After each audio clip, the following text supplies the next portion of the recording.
अस्सलामुअलैकुम नाज़रीन इकराम, उम्मीद कामिल है कि आप ठीक होंगे, खैर खैरियत से होंगे। नाज़रीन इकराम, आज फिर एक नई वीडियो के साथ मैं आपकी खिदमत में हाज़िर हूँ। उम्मीद है कि आपको वीडियो पसंद आएगी। वीडियो पसंद आएगी तो वीडियो को लाइक लाजमी कीजिएगा, मेरे चैनल को सब्सक्राइब कीजिएगा और वीडियो को दूसरे दोस्तों के साथ भी शेयर कीजिएगा ताकि किसी और का भी फ़ायदा हो सके।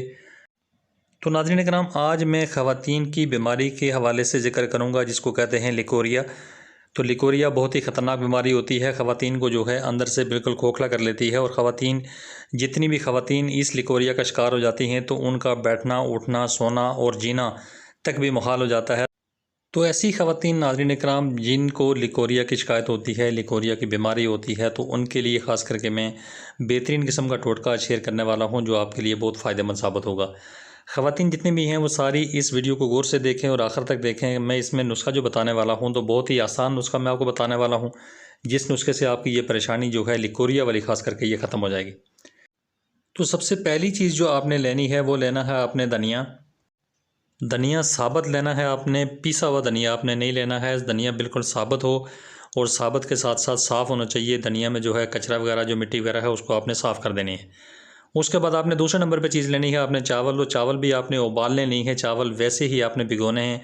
1 कप चावल आपके लिए काफ़ी हैं। 1 कप चावल का सिर्फ आपने पानी निकालना है। 1 कप चावल में आप 1 गिलास पानी का डालेंगे, तो 1 गिलास पानी का डालने के बाद आप छोड़ देंगे उसको।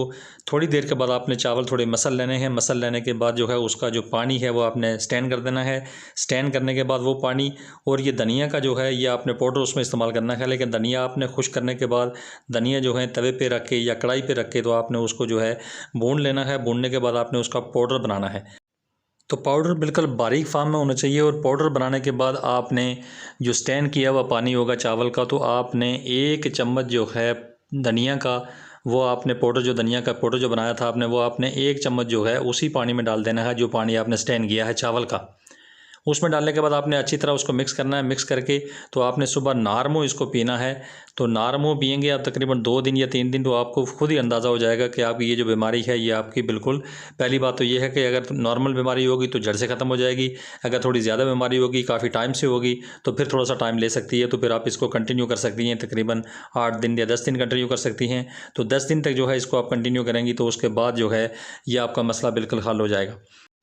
उम्मीद है कि आपको वीडियो पसंद आई होगी। वीडियो पसंद आई है तो वीडियो को लाइक लाजमी कीजिएगा, मेरे चैनल को सब्सक्राइब कीजिएगा और वीडियो को दूसरे दोस्तों के साथ भी शेयर कीजिएगा ताकि किसी और का भी फ़ायदा हो सके। Thanks for watching, be happy always, bye.